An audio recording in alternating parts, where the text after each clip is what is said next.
TV. That's Thom Brennaman TV. And, of course, we're available in podcast form wherever you get your podcast, Apple, Spotify, Google, right on down the line, at Off the Bench with Thom Brennaman. All right, here we go. Lots going on. A win is a win, and I know you'll take it no matter how or when you can get it. It might not have been the most beautiful thing in the world, but the Bengals go to the Big Easy and come away with a come-from-behind 30-26 decision over the Saints. It's the first time over their last 11 games, and that includes the playoffs from last year, where the Bengals score 30 or more in a game. And really, it was precisely how the team won games a year ago. They come out flat, then rally late, and win in the fourth quarter. The defense, this is an unbelievable note. It's the first time any team in the league, going back to the year 2000, it's the first time that any defense has gone 6 consecutive games starting a season without allowing a second-half touchdown. That is mind-boggling. Joe Burrow connects with fellow LSU alum. Big deal, them going back down there. Jamar Chase, little 8-10-yard sideline route. Chase breaks it 60 yards. Touchdown with 1:57 to go. And the Bengals are now 3-3 on the year. That mark, by the way, is good enough for technically a tie atop the AFC North. The Ravens fall to the surprising G-Men, the New York Football Giants, 24-20. I got to tell you, and we're going to talk about this with Brian Billick, and call me the craziest guy in the world. I think Lamar Jackson is as unique a talent as we have seen in the NFL. But like the Bengals, the Ravens are not scoring touchdowns. They're not scoring touchdowns, especially late. Jackson fumbles the ball on the final possession, threw a pick earlier in the game. The G-Men are now 5-1 on the year. Who would have thunk that? Elsewhere in the AFC North, we thought it was a game to check out, to keep an eye on. New England goes to Cleveland and clobbers the Browns, 38-15. Who is Bailey Zappi? Is he the next Tom Brady? He throws for over 300 yards and 2 touchdowns. New England outscored Cleveland 28-9 in the second half. Brownies slipped to 2-4. Shocker of the day, without question. It came in Pittsburgh, as the men of aluminum, as we call them here on the show, actually showed flashes of steel in a 20-18 win over the Tampa Bay Buccaneers. Mitchell Trubisky replaced a concussed Kenny Pickett through a fourth-quarter touchdown to Chase Claypool. That took a 20-12 lead. Brady and the Bucs go down the field, score a touchdown, fail on the 2-point try to tie it. Steelers 2-4. Tampa Bay, lots of things going on there at 3-3. 2 other games of note. Now, the game did not live up to all the hype going back to the playoff game last year. Decent game nonetheless. Buffalo goes on the road, beats Kansas City 24-20.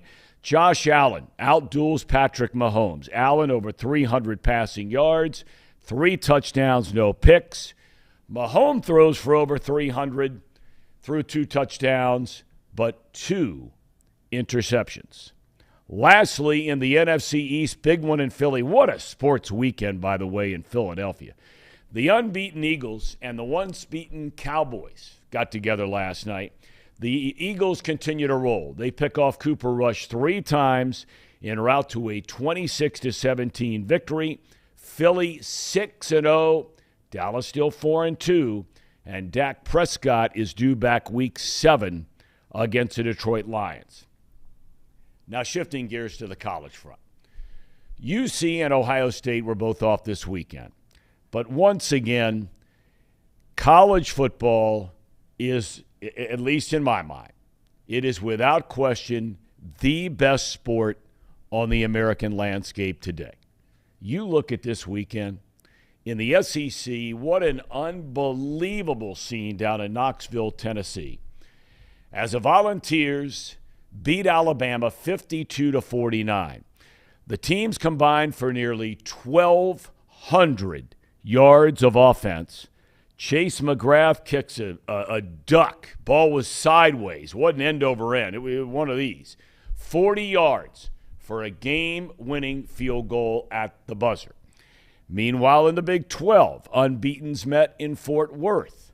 And another unbelievable game. TCU defeats Oklahoma State in double overtime, 43-40. TCU was picked to finish 7th in the Big 12. They are now number 8 in the national polls. In the Big 10,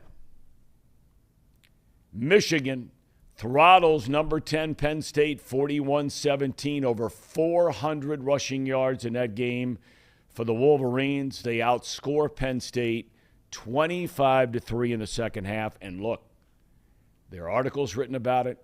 We talked about it on this show before the season began.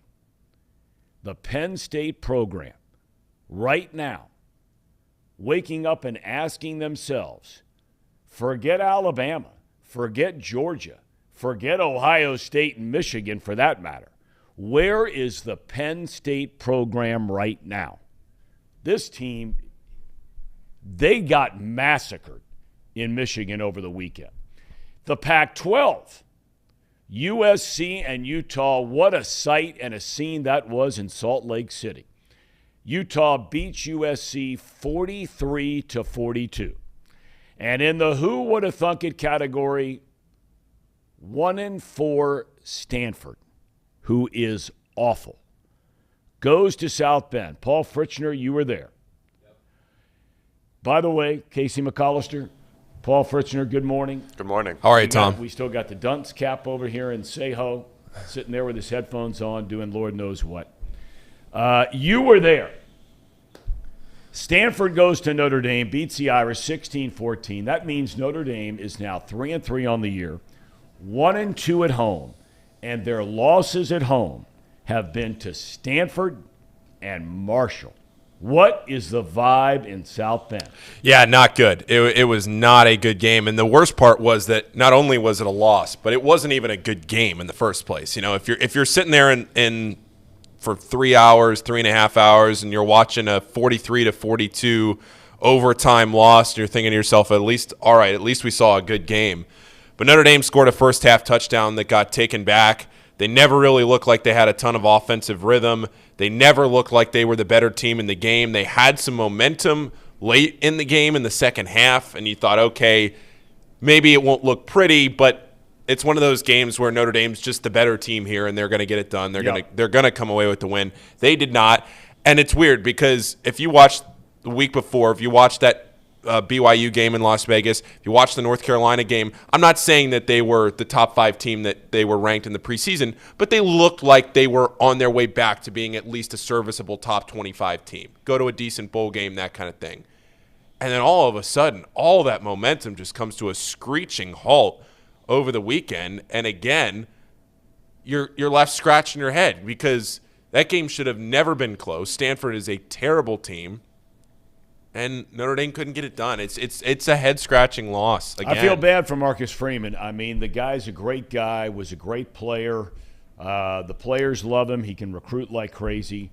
But I just wonder, his staff he has up there, they have got to find a way to start coaching guys up. Yeah, if you think back to the struggles that Charlie Weiss had and his struggles. Don't even get me started. Well, don't even get me started on that guy. That guy – don't even get me started. But remember how that all started when you were talking about the offensive coordinator and how the offense was going downhill, and that was start of the avalanche of decline of that tenure. And now all of a sudden you go on Twitter every time you turn around, it's Tommy Rees, Tommy Rees, Tommy Rees. What's the offense going to do? Tommy Rees going to last the season? You know, all that. So well. I just think that that whole program they've got some major issues there, and Kelly could coach whether you like him or not. All right, where are we going next here? We're going to baseball, I think. Is where we're headed, I right? believe going to baseball. Yes, baseball. We are. First, it was the Cardinals, then the Atlanta Braves. Both teams dispatched in the National League by postseason by the Philadelphia Phillies. The defending champs were bounced 3-1, best of 5. Maybe the shocker of all shockers, the Padres, who lost 14 of 19 during the regular year to the Dodgers, defeat L.A. 3-1. What a scene in both Philadelphia and San Diego. The Padres and Phillies start the best-of-7 National League Championship Series tomorrow night in San Diego. In the American League, Houston sweeps the Mariners 3-0. Is this the year Dusty Baker finally wins a World Series as a big league manager? And tonight, winner take all in the Bronx, Game 5, Yankees v. Guardians. And last but not least, FC Cincinnati beat New York in the opening round of the playoffs. Next up, the Philadelphia Union on Thursday night. Seems like every big game is being played in Philadelphia over the last 7 days. All right, we're going to take a break, and when we come back, here's what's coming up today. Brian Billick next on covering everything going on around the NFL and lots of topics, not just the Bengals, but lots going on. We'll have Paul Dougherty coming up at 10:40 to talk about the Bengals win in New Orleans. Our buddy Voch Lombardi from Dallas to talk about the Cowboys and their loss last night to Philadelphia, but Dak Prescott coming back. And don't look now. You can hear it in the distance. We talked about it the other day where the Buffalo roam. We revisit our picks. And there's a guy who was in last. He might still be in last. But, I mean, he is closing ground quickly. We're back with more in a moment. Look, he's got FSB. FS what? FSB. It's short for fatal sperm backup. Oh, my God. Thom, see, the married men know what I'm talking about. I didn't have this until I got married, but I've got the affliction a little bit at times. And Thom, do you ever suffer now that you don't have that job with Fox and you're not bringing home the big checks? Do you have FSB? You know what? I get it. I totally get what you're saying. There's a lot of truth to that. I can't believe I'm admitting this on a show we're just starting. That we're talking about the acronym of FSB. What is that it? what you said? Say it, Thom. FSB. No, not the acronym. Say the whole thing. The three words. Sperm backup. Is that right? There we go. Okay.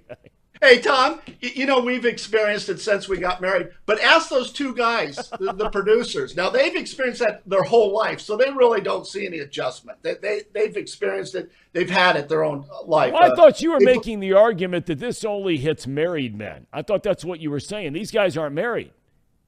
Well, I know, but they're not getting any. So they have FSB. If I'm giving you some advice, I would stay away from gritties. I would just keep it to a simple 2-step. And I think baby steps. Whoa. What? You would stay away from gritties? Why? You said you haven't seen it. I might have been great on it. All right. I'm not going to place judgment yet. But based off of the information you've already given me, saying I'm an older white guy, you're already setting yourself up for something that I'm going to look at and I'm going to be like, I don't know about this one, Thom. I don't think you need to go hoodies and stuff. I think you just have to sacrifice something for the greater good of Houday. If you want the wins, you got to scruff it up a little bit. Okay, I'll scruff it up Monday. I'll let it grow all weekend long and I'll come in scruffed up Monday. Is that cool? If we win, though, you know what's going to happen. Everybody that's watching this now is going to say, Thom, you got to keep the beard going. That's fine. I got no problem with that. I got no problem with that at all. My wife would be cool with that. And no problems, no issues whatsoever. She doesn't like me much anyway. So, hell, what's the difference if I have a beard or don't have a beard? It's safe. All right, we're back on Off the Bench presented by United Dairy Farmers. A pleasure to be joined by the man who's got it all covered in the National Football League, former Super Bowl winning head coach with the Baltimore Ravens, our good friend Brian Billick. Brian, you don't look like you're hanging out in your palatial estate up there in mid-Ohio. Where are you? You look like a hotel room there today. Yeah, I'm on the road in Nashville. Had a great speaking engagement with some of the folks from Truist Bank, and visit with my daughter a little bit, and New Orleans to have another speaking engagement. So on the road a little bit. Well, good, good. I want to catch up with you about a couple of topics here. I want to start with New England. You know, they've been up and down. It's a different kind of a team that they've had there in years past. Mac Jones, high hopes for him at quarterback. He gets hurt. The Zappy kid comes in, and he's playing great. They go and just demolish Cleveland yesterday. I mean, I don't know how good Cleveland is, but for a rookie quarterback to go on the road and play as well as that kid played, if you're Bill Belichick, do you have a quarterback controversy at this point in time? No, because of all the people in the NFL who care less about a quarterback controversy, it's Bill Belichick. We talked about it last week with regards to Cooper Chase and or Case and the Cowboys and all that. You know, the coaches and the organization will say, no, there is no controversy. Unfortunately, they don't have a say in it because that's for, you know, us to debate and the fans, and we're going to talk about it. And there's going to be a quarterback controversy. Whether it's real or not, that depends on what's going on in the locker room. So Bill has such control of that. If the other kid's playing well, I mean, the New England Patriots, even under Tom Brady, no team morphed itself better to the talent that they had, offensively, defensively. They'd run the ball 50 times one game. If that's what they thought it took to win, they'd throw it 50 times the next game. So whichever quarterback's playing well, I imagine Bill's going to go with that hot hand and not care what the rest of us think. We're talking about some big-name quarterbacks with you a little bit today. The Tom Brady situation. Now, look, you know, Tom Brady is Tom Brady. I'd make the argument that, you know, he's one of the top 3 or 4 players in the history of the game. But, you know, over the weekend, obviously played in New England forever. Everybody knows that. Very close with the owner there, Robert Kraft. A guy like him gets a lot of leash. You know, he doesn't practice every Wednesday, and there are a lot of the guys in the league that have that. But much is being made about, you know, him leaving after practice on Friday, going up Friday night to Robert Kraft's wedding, coming back on Saturday, rejoining the team there in Pittsburgh. As a coach, walk us through how much rope you give. And then is there, you know, are there guys on the team that start to say, wait a minute now, he doesn't play for New England anymore? You know, things like that. What are your thoughts on that whole thing? And maybe you've been through something like that as a coach yourself. Yeah, it's not a problem until it's a problem. In other words, it's not a problem until you start losing. All the things that go with Tom Brady, we talk about where is he in his career, how old he is, what's going on off the field, his back and forth. That's not a problem when you're winning. Okay, it's when you're losing, unfortunately, now it's going to bring into question. Him going to Robert Kraft's wedding, we see all the time. How many times do you turn on a college football game and you see some former player who's now in the NFL? And it's maybe playing that side, but is at the game. Maybe they're playing a team close to it, and he wanted to go to the game. Players are going to do what they're going to do. Yes, as coaches, you'd love for the players to go home at night, lock themselves in the room, look at film, get their meals underneath the door, come back to, you know, and play great. But that's not the way it works. What Tom Brady's doing, you're right, one of the great players of all times. It's not an issue until you start losing. And now all of those things do become issues, and no more or less legitimate than when you're winning, but the losing all of a sudden brings into question, okay, now what you've been doing all this time, and we've won all those games, now you got to do it differently. So, yeah, it is going to be looked through that prism. It is a factor. And obviously they're struggling right now, and the only way to correct it is to win. Aaron Rodgers. I mean, you know, we've been talking about this, and Brian, you talked about it at length on this show before the season began. They lose so many weapons, but everybody all of a sudden, you know, continuously assumes because you have Aaron Rodgers that everybody's going to be better. You know, Brian, I got to tell you, this does not look like a good offensive team in any form or fashion right now. They got bludgeoned again yesterday, and just don't look like a team that is a contending team. Yeah, and again, when they're talking about Tom Brady, when they're talking about Aaron Rodgers, when we're talking about the great, storied, future Hall of Fame quarterbacks, there is an expectation that goes along with it, regardless of what's going on around them. And that's not fair. We've talked about it many times. One of the hardest things to do is evaluate a quarterback separate from what's going on around him, good or bad. The problem with Aaron Rodgers, and you know my love for Aaron Rodgers, I think right now he's the greatest quarterback. If you're talking about just quarterbacking skills, the ability to raise the level around you, I think he's the best quarterback in the NFL. And the touchdown interception ratio is primary among that. Right now, in his state of mind, I'm not saying it's Aaron Rodgers, because you're right, just like Tom Brady, just like we saw in Baltimore, and everybody said, well, Lamar Jackson's not playing well in the fourth quarter. No, that team didn't play well in the fourth quarter. It's not just Aaron Rodgers. Green Bay Packers aren't playing well, and he's going to be the focus of that. In his demeanor now, which is trying to be cool, calm, relax, I'm Aaron Rodgers, we're okay, seems a little detached. I always said, sometimes as a coach, the team needs to see you kick dirt on home plate, right? They need to see that there's that emotion and passion. And that's not there right now, and that's concerning to me. You brought up Lamar Jackson. I might be the only guy on the planet that is not as high on him as everybody else is. I think his skill set is incredibly unique. Certainly his ability to run the ball. I don't think he's a good passing quarterback. I just don't. I don't think his completion percentage is very good. We've seen over the last 2 or 3 weeks where he's had wide open receivers, big plays, especially that Bengals game where he misses 3 times, wide open guys that would have been touchdowns. Am I wrong on that? Or am I an idiot? No, you called me an idiot many times before, so that's okay. Yeah. You're not wrong. You are an idiot, but you're not wrong. Okay. It's Lamar, and we've talked about it for a while. Lamar is a unique skill set. He's not going to be able to beat you just from the pocket. We have some quarterbacks running around pretty good. Patrick Mahomes, Josh Allen, who we just saw, was spectacular. But if you took that away, if the NFL pass rule says, okay, the quarterback can't leave the pocket, those guys can still beat you. Okay, Deshaun Watson can still beat you from the pocket. Russell Wilson can beat you from the pocket. Lamar Jackson cannot. It has to be the total package, and it's a dynamic package. Also, you have to play good, solid defense with that. Their formula to have 32, 34, 35 minutes time of possession, which didn't happen against the Giants, which is a big part of it. When they can dominate a game that way, have Tucker kick field goals anytime you cross the 45-yard line, that's a unique dynamic. They don't have that right now, and if it gets into a position where he has to beat you from the pocket, no, right now he doesn't have that particular skill set. His skill set is good enough to win. We've seen it be an MVP level. Is it collectively good enough to win a championship? We haven't seen that yet.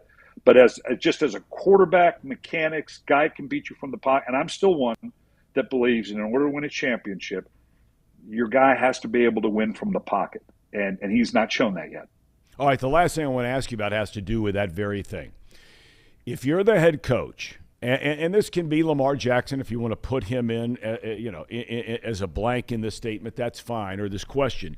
But I'm asking in general, because I always used to argue all the time when I did baseball games that, when fans start screaming and yelling about making this trade and that trade and all those other kinds of things, that, I always ask the question, are you making those deals because they can give you a chance to win the whole thing? Not get in the playoffs, not maybe win one game in the playoffs, but win the whole thing.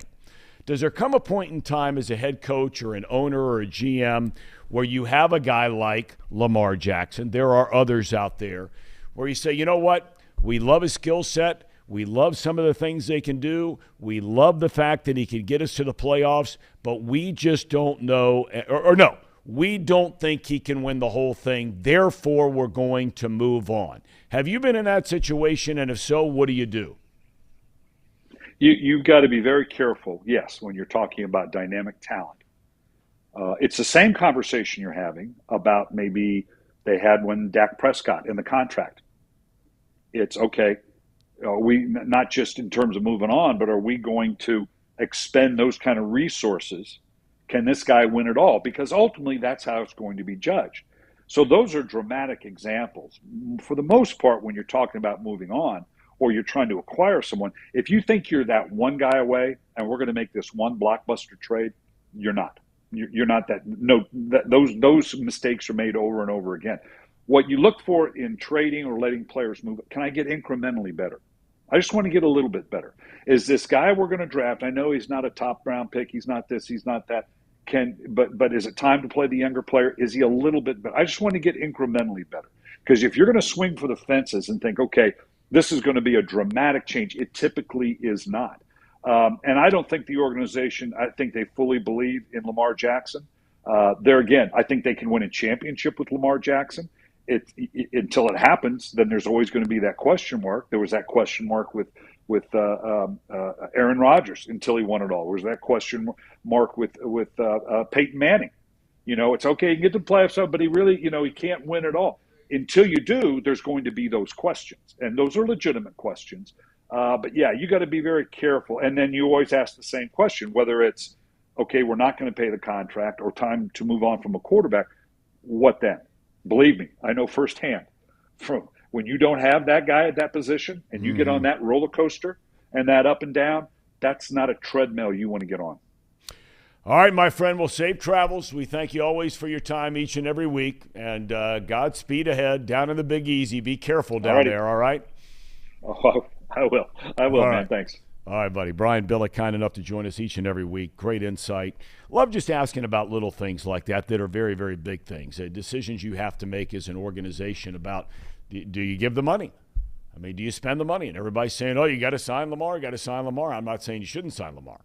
But you have to ask yourself the question, and you just heard it from Brian Billick. He's not so sure Lamar Jackson can beat you in the pocket. And off the top of my head, I don't know how many quarterbacks that have won Super Bowls that you could say the same thing about, that they can't beat you in the pocket. Because ultimately, that's where you're going to have to deliver the goods. All right, when we come back, we're going to visit with Paul Dougherty and all that is and was the Cincinnati Bengals yesterday in New Orleans. Stay with us on Off the Bench, presented by United Dairy Farmers. And you look this up in a medical book, he's got FSB. FS what? FSB. It's short for fatal sperm backup. Oh, my God. Thom, see, the married men know what I'm talking about. I didn't have this until I got married, but I've got the affliction a little bit at times. And Thom, do you ever suffer now that you don't have that job with Fox and you're not bringing home the big checks? Do you have FSB? You know what? I get it. I totally get what you're saying. There's a lot of truth to that. I can't believe I'm admitting this on a show we're just starting, that we're talking about the acronym of FSB. What is that what you said? Say it, Thom. FSB. No, not the acronym. Say the whole thing. The three words. Sperm backup. Is that right? There we go. Okay. Hey, Thom, we've experienced it since we got married, but ask those two guys, the producers. Now, they've experienced that their whole life, so they really don't see any adjustment. They've experienced it. They've had it their own life. Well, I thought you were making the argument that this only hits married men. I thought that's what you were saying. These guys aren't married. Well, I know, but they're not getting any. So they have FSB. If I'm giving you some advice, I would stay away from gritties. I would just keep it to a simple two-step. And I think baby steps. Whoa. What? You would stay away from gritties? Why? You said you haven't seen it. I might have been great on it. All right. I'm not going to place judgment yet. But based off of the information you've already given me, saying I'm an older white guy, you're already setting yourself up for something that I'm going to look at and I'm going to be like, I don't know about this one, Thom. I don't think you need to go hoodies and stuff. I think you just have to sacrifice something for the greater good of Houday. If you want the wins, you got to scruff it up a little bit. Okay, I'll scruff it up Monday. I'll let it grow all weekend long and I'll come in scruffed up Monday. Is that cool? If we win, though. You know what's going to happen. Everybody that's watching this now is going to say, Thom, you got to keep the beard going. That's fine. I got no problem with that. I got no problem with that at all. My wife would be cool with that and no problems, no issues whatsoever. She doesn't like me much anyway. So, hell, what's the difference if I have a beard or don't have a beard? It's safe to say that yours truly a little slow out of the gate, but it's like in the distance when you're on the prairie and you're somewhere out in Montana, and all of a sudden you hear this rumbling starting, and you're wondering what you're, or say, better yet, you're in Colorado because that's a louder rumble. And all of a sudden you're wondering what's going on, and you turn around and you see this dust and this dirt up in the air in the distance. And here come these buffaloes in mass, storming, straight ahead, power, speed. That's where I am in this picking. Started slow, but I'm like that herd of buffalo that you can hear and you can see and you can sense and you can feel down the road coming to get you. And I'm coming to get Casey and Brandon. No. It's just I have a personality that goes into a lot of places. That's why you can get Outlaw, Josie Wales, Phil Collins, and Mario. But when my audience kind of tunes in, you're going to get some 65-year-old man or some old guy like you and say, "Oh, I love Outlaw Josie Wales," but I have no clue what Dragon Ball is. Wait. Did you just call me an old dude? Some old man. Some old man? Is that what you just called me, Voch? I mean, I just met you. No, I said Clint Eastwood's an old man. And he's no, you did not, Voch. We could turn back the tape. You say an old man like you is what.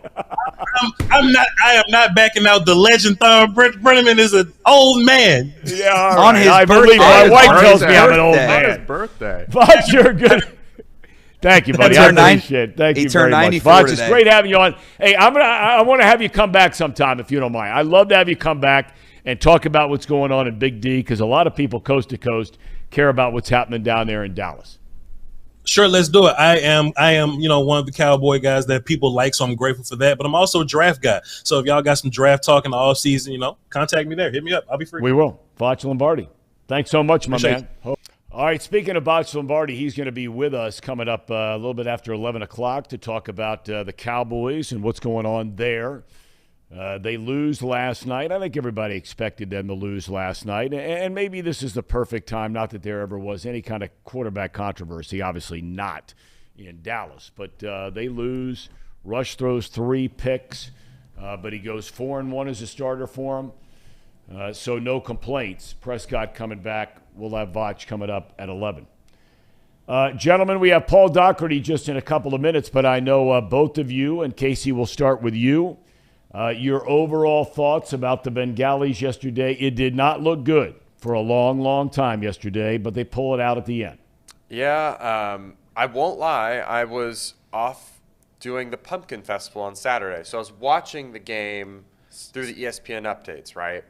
And as I'm watching, I'm just seeing them get gashed over and over and over again in the run game. I'm like, how is this possible? How is this possible that we could not game plan for them when we knew that's all they were going to do with Kamara and Hill? And I'm just sitting there like, we're going to lose this game. We're going to lose this game because our defense, who's been stellar all year, is going to give it up for us. Later on, I found out that Tupou got hurt early on in the game, so that had some explanation to it. But, I thought this was very retro 2021 Bengals football. And I thought that the Bengals offense played much better, much better. Yes, they did. We finally got to see Jamar Chase break one to the house. I was screaming for him because I ended up making it home to watch the last couple minutes of the game. And I was screaming, get down, just slide, just, kill more clock. Because at that point, you're going to be able to win the game. All right, dude, if he falls down, for the clock thing, how many times have we watched them first and goal? They have the worst percentage in the NFL on first and goal touchdowns. And bear in mind, if he falls down, they're still behind in the game. Yeah. Okay, I'm not banking on this team for 5 seconds. First and goal from anywhere, guaranteed to get a touchdown. Let Lamar Chase run from the Superdome all the way to Arkansas, or all the way to Texas as far as I'm concerned, to score a touchdown. Yeah, I mean, I guess you're right in that instance. I just thought, the way that the game was going, they had already scored on pretty much every single possession except for one, I think. Maybe not even that. They might have scored on every possession. You mean New Orleans? No, I was the Bengals. Besides the first drive of their game where they had to punt the ball away, I think they scored just every time. I don't think so. They went through a long drought there. Their first 9 plays of the game. The second half was better, yards. but second half was better. Yeah, but they barely had the ball in the second half. yeah, Barely at all. Very similar to the Ravens game last Yeah. week. But either way, I thought he should have slid. Good thing that he didn't because he scored and we won the game because of it. Yeah, it just felt so retro 2021. That's all I can say. I mean, Joe Burrow looked on fire. He's spinning out of the pocket and finding Tyler Boyd on that third down. Great play. That was awesome. Yeah, and then he had the touchdown run, which was fantastic. Yeah, they looked better. I don't know. I'm interested to hear what Paul Dougherty thinks about this from themorningline.substack.com.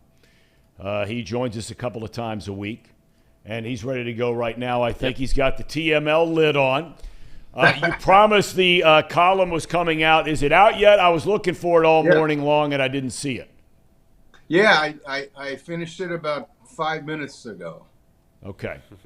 Well, everybody can go there and read it, themorningline.substack.com.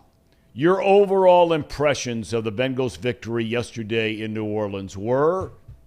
Well, I wrote this on the Morning Line. I sort of paraphrased Donald Rumsfeld. Old people remember Donald Rumsfeld. He was Secretary of Defense under George H.W. Bush, and he had a line with something to the effect that you don't get the army that you want, you get the that you need or want, you get the army that you have. That didn't sit well with a lot of folks here during the first Iraq War, but that kind of sums up to me the Bengals. You don't get the 21 team that you want, you get the 22 team that you have. And that may not be bad. This is a different team, different circumstances, and I think no game this year pointed that out more than yesterday's game. They're not going to be the bombs away Bengals.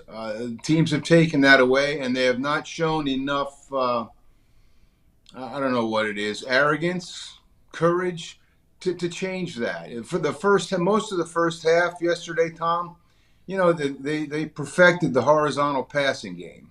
And if you're used to watching this team from last year, you're kind of thinking, boy, this is ugly. And it was only in the second half when they kind of loosened things up, the play calling, and let Burrow be Burrow and Chase be Chase, that they looked like the team that everybody thought they were getting when the year started. And all that sort of a fancy way of saying that a win is a win, I suppose. As they always tell us, it's hard to win in the NFL, which I've never understood because half the teams in the league do it. So it must be equally hard to lose in the NFL. But anyway, they go to a dome and it's loud and they're behind the whole game. They come back and they find a way to win, and that's great. That said, I don't think that game changed my opinion of this team one way or the other. In fact, after I watched that game and then I watched Kansas City and Buffalo, it may have reinforced my opinion. This team is not in that class. I mean, you can say they beat Kansas City twice last year, but that was last year. I don't know if you watched Kansas City, Buffalo, but those are the two best teams in the NFL. And if the Bengals aspire to be of that caliber, they're still a little bit short of that. And I think the big reason is the offense still kind of squirming to find itself. I almost wonder, though, and you are spot on in all of that, especially, you know, the horizontal passing game. But look, I've been as critical as anybody on the play calling, and not only the play calling, but the play design. I look at some teams, and I made the reference, Doc, a week ago. the Travis Kelce, everybody on the planet knows this guy's going to catch the ball when Kansas City is in a clutch situation. He only had 7 catches in that game 2 weeks ago for 25 yards, but 4 of the 7 were for touchdowns when everybody on the planet knew inside the 8-yard line he was going to get the ball, and they got him the ball. So I think it's the design of plays sometimes as much as it is play calling. I will give them credit, though, that if this Tampa 2, cover 6, all these different terminologies, if it is taking away what they were last year, at least I saw yesterday at times the ability to morph into something, as you point out, different, and use the Tyler Boyds and the Hayden Hurst and even Mixon out of the backfield to catch some passes, which they weren't doing through the first 5 games anyway. Yeah, that's right, and that's understandable. And they did what they had to do yesterday. I would like to see at some point as this year goes along that they kind of resurrect that attitude of, we're not going to take what the defense gives us. We're going to take what we want. I think they have the players to do that. I think you can mention Jamar Chase in the same breath as Travis Kelce. Obviously, different types of receivers, but with the same sort of skill and uncoverability, if you will. I don't want to see a team with Boyd, Higgins, Jamar Chase, and the emerging tight end Hayden Hurst play the horizontal game. That's basically saying we can't beat you playing the way we want to play, and we still might not be able to beat you playing your way. But if they're going to lose games, I want them to lose playing how they want to play. I want them to dictate the action, and maybe that's unrealistic. I don't think so. Again, given the players they have.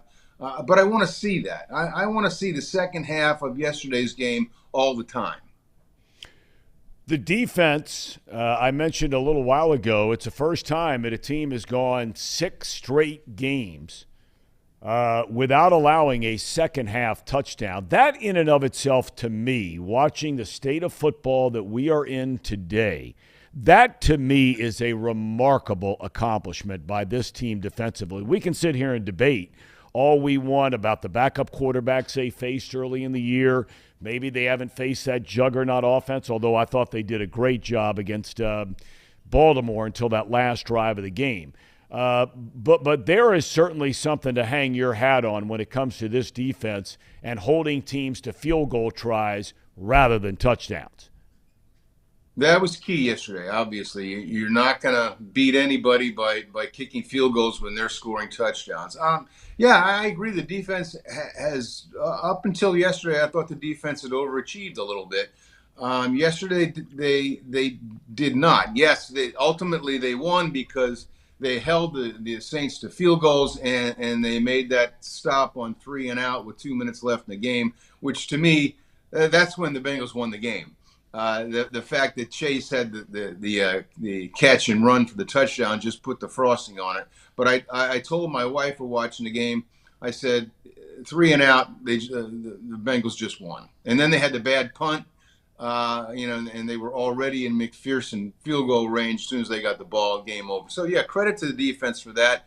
I would like to see them do that when they face Josh Allen, Patrick Mahomes, Lamar Jackson again, even Tom Brady. They have benefited immensely from the quarterbacks that they've played. 4.5 games of backups, and we've named them, listed them, and the fact yesterday that everybody in the country who had any interest in this game whatsoever knew the only way the Saints were going to win was if they played great defense, and 2, were able to control the game and score points running the ball. And it took the Bengals defense 58 minutes to get that straight and force Andy Dalton to beat them, which most people knew that he wouldn't, especially when he didn't have his top 3 wide receivers. So yeah, great defense so far this year, but I'll put the asterisk beside it, given the quality of the quarterbacks they faced.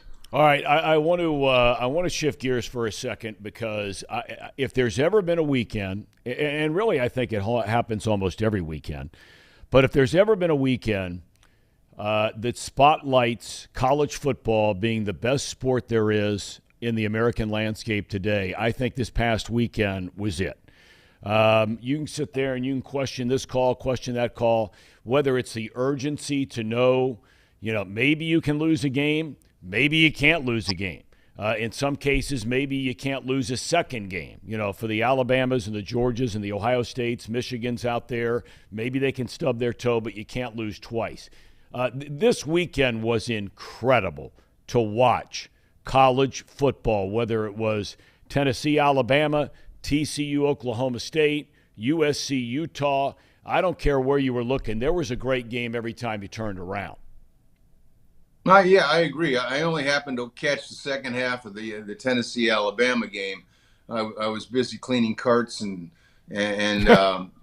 watching leaves with my wife most of the day. But you're right. What I saw the Tennessee Alabama game just spoke to what college football is at its finest. I mean, the scene after the game was amazing. The tension in that game. From one possession to the other was astounding. And what was on the line, especially for Tennessee, I think certain teams make the game better for their presence. Like, I just think Tennessee makes college football a better game when Tennessee's good. Yep. And they haven't been good for a while, at least not great. Saturday they were great. And college football benefited immensely from it. And the sidelight of it being that now that Alabama has lost a game, there exists a possibility, a chance that they won't be in the playoff for the millionth year in a row, and that's always a good thing. So great. In fact, it's gonna. I was looking at the schedules for both Tennessee after a little bit of a breather, and they're allowed a breather when you play in the SEC. In the middle of the year, Alabama does it all the time. Midway through the year, you'll play somebody you're going to kill and get your guys healthy. After next week, they go back-to-back weeks, Tennessee does, against Kentucky, who I still maintain that if they don't blow the game with 2 fumbles inside the 10 against Ole Miss, and then have their starting quarterback, Levis, who's a very good player, miss the next game, which they lost, I think Kentucky's a legitimate top 10, 12 team. Tennessee plays against Kentucky in Lexington, and then they have to play Georgia. So, it's not going to get any easier for them. And for Alabama, now all of a sudden in second place in their half of the division, they're going to play Ole Miss here in a couple of weeks. But then you get to the possibility, Doc, before we let you go, and there have been a lot of big ones in the past. I was at one 2 years ago. But I got to tell you, this collision course for Ohio State, Michigan looks like one of the potentially biggest games those two schools have ever played against one another in the long, storied history of this rivalry, because both of them look like they're really good. I'm not so sure Ohio State and Michigan aren't the top 2 teams in the country. Yeah, they might be, and you're right. I'm trying to think in my mind what games are bigger between now and the end of the year. I'm not sure I can come up with one. I don't even where is that game this year? That's at Ohio State. Okay. Well, good. I've been to enough of those games in that stadium to know what it's like. It's an atmosphere unlike any I've ever seen. And way back in the day when I covered college football for a living, I saw lots of atmospheres. Right? I mean, I'd been to LSU, I'd been to Georgia, I'd been to Alabama, I'd been to all those places. None are any better than Ohio Stadium when Michigan's in town. So that's one I'm glad that I won't be cleaning golf carts for. I'll be able to watch that. Look, before I let you go though, because you look at Penn State, and I made the comment a little while ago. I got to ask you, Doc. Look, he might be a good guy.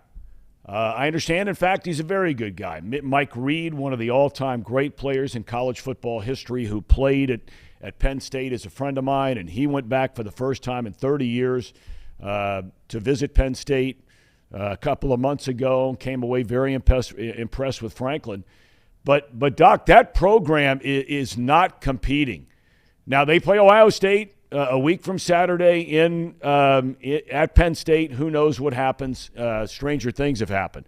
But they just don't look like they can compete with Ohio State and Michigan anymore. Forget Georgia and Alabama. Yeah, and again, that's another one of those schools where college football is better when they're winning. But you're right, and I don't know why that is. I don't know how easy it is anymore to recruit to State College, Pennsylvania, given the competition for really great players that they have, and I think that's probably one of the problems. But you're right. I mean, they have a chance. They get to play the big boys, and if they can compete and beat the big boys, then maybe we can revise the history a little bit on Penn State, Thom. But they haven't done it for a while, so we'll see. All right, my friend. We will catch up later in the week. Looking forward to reading the morningline.substack.com that just came out a little while ago. Have a great rest of your day. Enjoy the sunshine. Thanks, Thom. Go Guardians, by the way. Yeah, by the way, is right. Love to see them win that game tonight. Garrett Cole was fantastic in Game 1, fantastic in Game 4. But that's going to be fascinating to watch tonight because all the underdogs, except for Houston, all the underdogs have advanced so far. Nobody saw Philadelphia and San Diego coming out, and there they are in the National League Championship Series. Dusty Baker's sitting there waiting on the winner of that one tonight. Good stuff in the baseball playoffs so far. It's been exciting. You can win 111 games or 101 games, which two teams did, and have your season be considered an underachievement at best and a failure at worst. How about that? No question about it. And that's what they're saying in Los Angeles today, and they might be saying it in New York tomorrow. We shall see. Doc, have a good rest of your day. Thanks, Thom. All righty. Thank you for the time. All right, Voch Lombardi coming up in a few minutes to talk about the Dallas game last night. Cowboys losing to Philadelphia. But Dak Prescott apparently is on the way back. Voch Lombardi, right around the corner. You're watching Off the Bench, presented by United Dairy Farmers. At United Dairy Farmers, we've perfected freshness in our family bakery, where we use only the finest ingredients, like thick, high-quality glazes on our signature donuts, before delivering them fresh from bakery to store every day. UDF, made for you. If your AC or furnace is struggling, turn to the experts at Bartell's Heating and Cooling. Their certified technicians get the job done right the first time, and if you need a new unit, Bartell's will give you upfront pricing with no hidden fees. Plus, ask about Bartell's 0% interest financing for 60 months. Learn more at bartellsheatingandcooling.com. Bartell's Heating and Cooling, for a comfortable way of life. Eli's Sports Bar and Grill, proudly sponsoring high school football with 3 locations in Mason, Liberty Township, and Ross, Ohio. Our 10-foot screens guarantee a great view from every seat in the house. Eli's Sports Bar and Grill, the best place in Cincinnati for sports, food, and fun.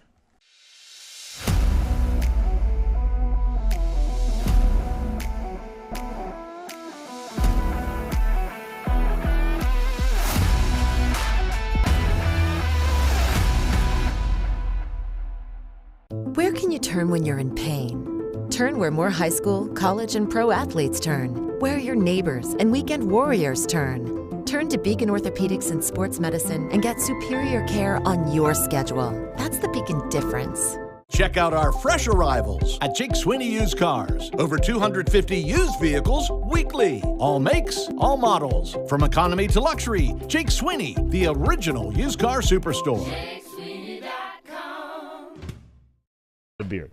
It's safe to say that yours truly a little slow out of the gate, but it's like in the distance when you're on the prairie and you're somewhere out in Montana, and all of a sudden you hear this rumbling starting, and you're wondering what you're, or say, better yet you're in Colorado because that's a louder rumble, and all of a sudden you're wondering what's going on, and you turn around and you see this dust and this dirt up in the air in the distance, and here come these buffaloes in mass, storming, straight ahead, power, speed.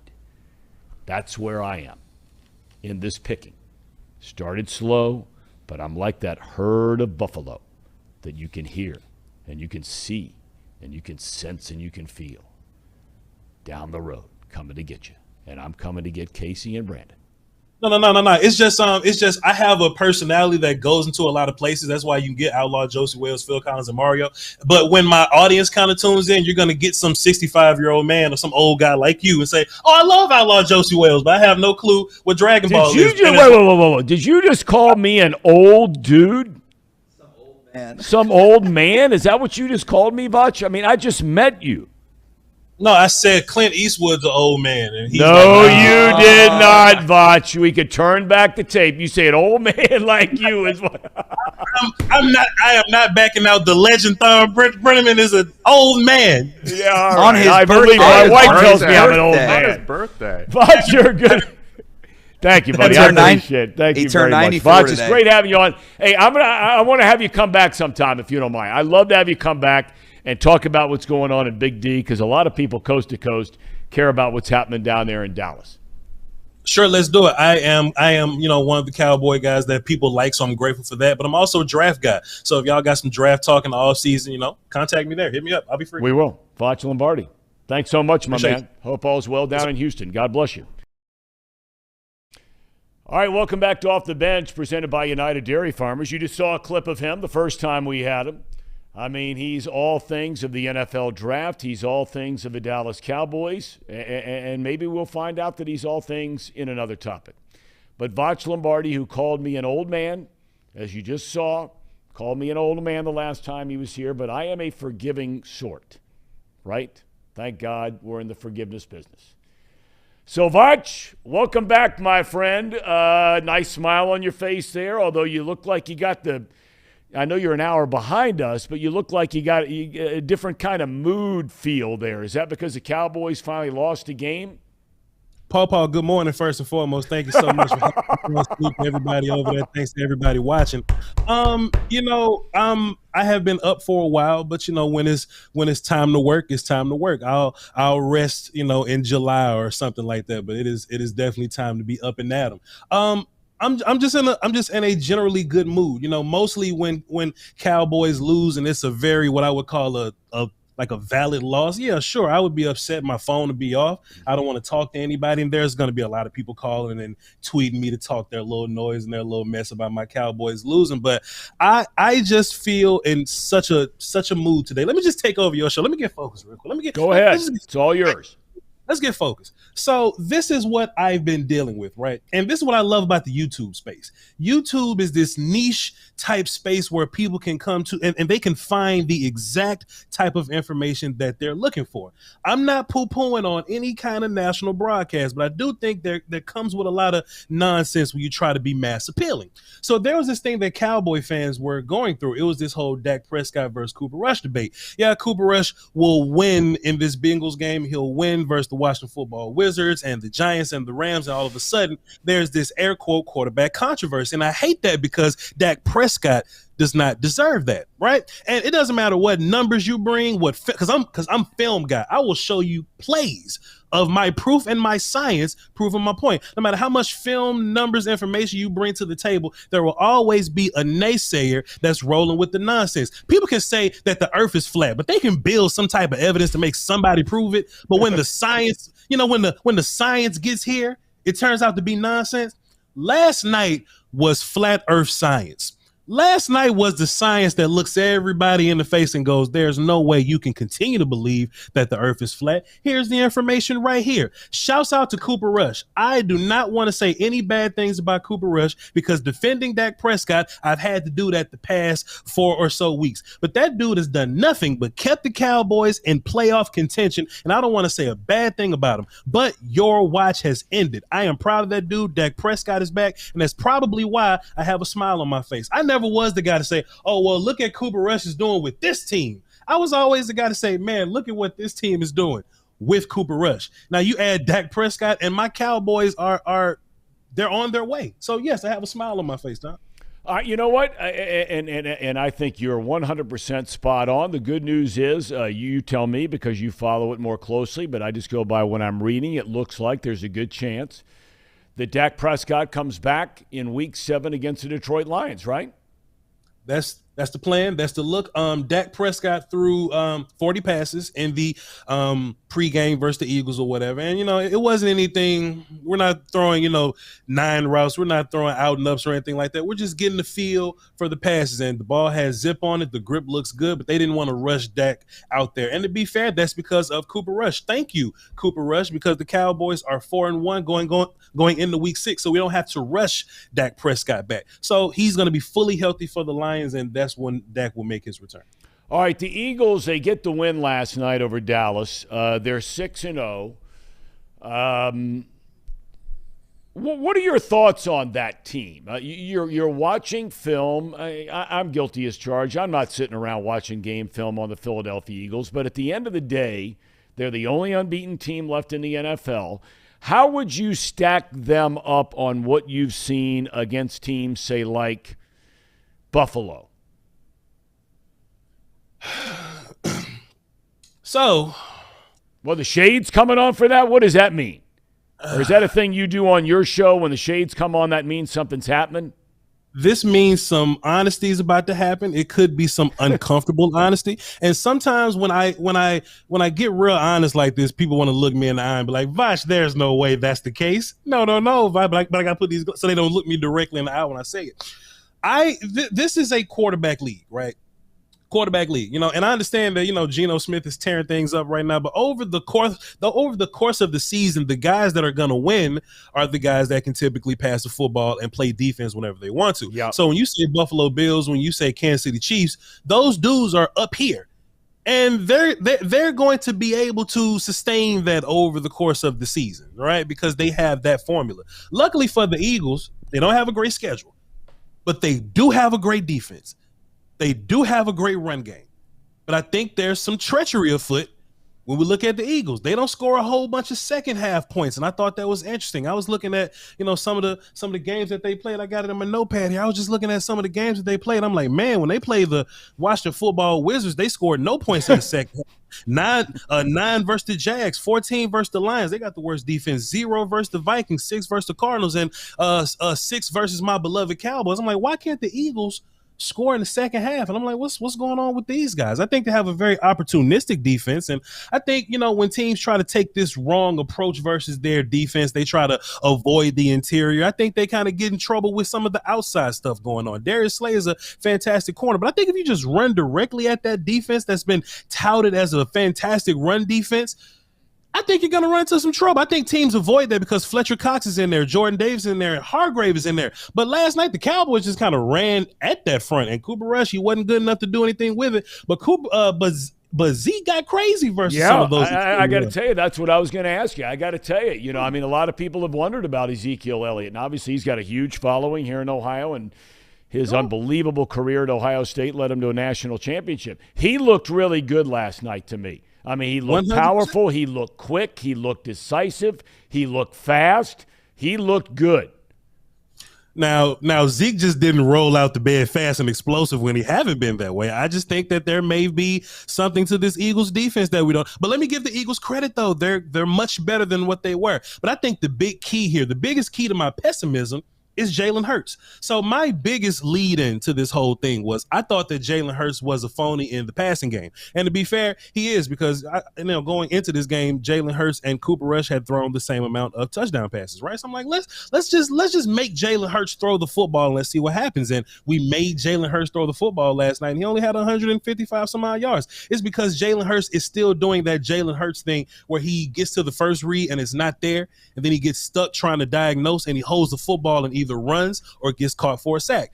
Well, he didn't have a whole bunch of opportunity to run around, or so he did the whole get hit thing. He did the whole dump off thing. He did the whole let me get the ball to AJ Brown and he saves me with yak yards thing. I think the league learned a lot of lessons about the Eagles last night, to where the Cowboys could give the ball away 4 times, to where they can give the Eagles offense positive field 4 times, to where a backup quarterback is playing and the Cowboys get 100 yards in penalties. And it still wasn't a double-digit game. I'm not saying this to be a salty Cowboy fan or anything, because I think the Week 16 matchup with Cowboys versus Eagles is going to be much different. But I can say that if the league watched this film, they probably learned something about the Eagles last night. All right, then I want to get to you before I let you go, because I have debated this with guys when I was doing the NFL and games every week. Dak Prescott. Love the guy as a human being. I mean, he seems like he's a totally top of his game kind of kid you'd love for your daughter to date. I mean, he's that kind of guy, right? He's a talented quarterback. He's done a lot of good things in this league. But do you think he's a guy you can win with? And come on now, Voch. I mean, you might want to put those sunglasses on. So when you say win-win, and when we have this conversation, I mean win-win. I mean get you to a Super Bowl, win a Super Bowl. Do you believe that Dak Prescott is that kind of guy? Yes, and I'll tell you why. Because the evidence shows you that if the situation is any kind of adequate, that Nick Foles can win a Super Bowl for you, or Jimmy Garoppolo can go to a Super Bowl for you, or just pick a guy that's not the best quarterback in the league, right? If we take this conversation, it takes an elite quarterback to win a Super Bowl for you, then the last few quarterbacks that'll win it for you would only be like these Pat Mahomes types or these Josh Allen types. Nah, all kinds of quarterbacks. Joe Burrow can go to a Super Bowl, then come back the next year and look, whatever he looks like. Matthew Stafford can go win a Super Bowl and come back the next year and look absolutely horrible. I think it's more so about your surroundings. And we're having this conversation about Dak. Will I say that Dak is elite or a Josh Allen type or a Pat Mahomes type? No, but I think we live in a world to where we throw around elite so much that we assume that the dudes aren't elite, aren't good. Dak Prescott may not be elite, but he's fantastic. And no matter what quarterback metric you're looking for, Dak Prescott is top 5 in that quarterback metric, even since he's been in the league. So now we get to this point to where, okay, well, can he win the Super Bowl? Well, if you take Dak Prescott, plus sign this defense that before last night we haven't given up 20 points at all. You take that team and you put that with Dak Prescott, of course you can. If you take a look at Dak Prescott, let's say playoffs versus the Packers, right? Dak Prescott put up 31 points against Aaron Rodgers. Aaron Rodgers put up 34. If Aaron Rodgers doesn't score 20, hell, Dak Prescott, he is rewritten in history, right? So this is a team sport, and we've learned this. Hey, when you win, that credit goes to the quarterback. When you lose, that credit goes to the quarterback. It doesn't matter what this defense has done. When the Cowboys win, we say Cooper Rush won. That hadn't been the case. So when we talk about Dak Prescott, when the Cowboys have these tough losses, you say Dak Prescott lost, but if you look at the numbers, Dak played well in those games. Just that the defense or the surrounding characters, and Dak's not perfect, but there's a lot of context needed with conversation like that. But to answer your question, if Jimmy Garoppolo can do it, 100% Dak Prescott can do it. Okay. Before I let you go, where and why did you come up with the Washington Football Wizards? Because the Commanders is not a good name, and I refuse to call them that. Did you like the Redskins? I was a youngster when that was going on, and I didn't really get the whole idea of it. So I just kind of grew up with it, and it is what it is. I mean, it's their name. It was the historical name, so it is what it is. But when they changed it to the football team being a rival, of course I'm going to make fun of that. You don't even have a name. You're the football team. And then when they decided to change their name to a name that's worse than the football team, they should have just kept the football team over Commanders. So I'm just going to opt to call them Washington Football Wizards from now on. I'm never going to change it. Do you watch, before I let you go, you watch much college football, do you? I love college football. I think it's better than pro football, honestly. Yeah, I do too. I just said that a little while ago. I just said the same thing a little while ago. And after this weekend, I've got family ties down there to TCU. Horned Frogs got it going on. It's fun to watch. That Sonny Dykes can coach him up now. 100%. And I think a lot of people look at college as the portal for who the next guy, who the who's who on the next level is going to be, right? I don't look at it that way. I look at college football as its own thing. I think it's the only place where, no matter what bowl game, it could be Eastern Illinois versus Northwestern Texas Junior College. If those teams are generally even, you can get a good game out of it, right? I can watch any one of these ranked teams go against each other, and you'll get a top tier product. USC versus Utah was fantastic last week. I would much rather watch that than Jacksonville versus Indy or something. You know what I mean? Not even debatable. In fact, I think the argument could be easily made that the Tennessee-Alabama game was far more enjoyable to watch than all the hype and the buildup of the Bills-Chiefs playing yesterday. And I think that's the case because they're not pro football players. And if you have all pro football players, the game gets a little more clean. And of course, if anything gets clean, it gets less fun. That's like we can watch a boxing match, right? If we're watching two boxers, those dudes are pro level boxers. And sometimes what they're doing in there, it could be so nuanced that the average eye can't catch it. But we'll love to go out to some Buffalo Wild Wings and two dudes fight each other. Like, we can still find entertainment in that, right? So when people make the argument of, oh, well, those kids aren't pro level players, the game's not as clean, I look at that as the advantage. So so college football is this pool of the best athletes in the world, also mixed in with dudes that are going to be security guards and accountants in 5 years or whatever. And you put that together, and you have to find matchups, no matter what, where that matchup is, offensive line, D-line, cornerback, whatever, quarterback, whatever that combination is, that algorithm for your team, it makes your team unique. And there may be 500 college football teams, but everybody's algorithm is unique. Alabama's been the champion for the past 10 or so years, but every 2 years they look like a different team. That's what's so dope about college football. Yeah, it's the algorithm of guys. There's no doubt. Voch, you are the man. I appreciate the new nickname, which I'll carry with me, Paw Paw. That's what I called my grandfather growing up. So I like that nickname. So if I can carry on that nickname, I will take it, especially coming from a cat like you. I can live with that. Thank you so much. That means the world to me. Thanks for having me, guys. Appreciate you. Voch Lombardi on all platforms, and I'll see you later on The Volume at 3 p.m. Central. Salute. You're the man. Voch Lombardi, kind enough to join us from down Texas in the Lone Star State. Cowboys got Dak coming back. And Voch, look, the guy looks at film. I'm going to take his word for it. He thinks Prescott can get it done. I'm not so sure, but I think he brings up a valid point about what's around you. And we're seeing that right now, especially with Tom Brady. We're seeing it with Aaron Rodgers. The cast around them, whether they be hurt or just not there anymore in Rodgers' case, and they both look very mortal right now. So we'll see. It's exciting news. It's better for the league to have Dak coming back and playing again, apparently, this coming week. All right, when we come back, we're going to break down the Bengals a little bit, talk with Casey and Paul about this whole thing. And then, about 11:30, we are going to get into our picks and how we did over the weekend. We got huge numbers watching today. Some of the guys getting on the college football front. Andrew saying he believes Ohio State mops the floor with Michigan. 6412 Mars says, I'm buying Michigan now. I don't like them, but they're good. Andrew says, sad thing for Tennessee is they are still probably less likely to make the playoffs than Alabama. It's an interesting point. We talked about Tennessee's schedule, though. They still got to beat Kentucky, and they still got to beat Georgia.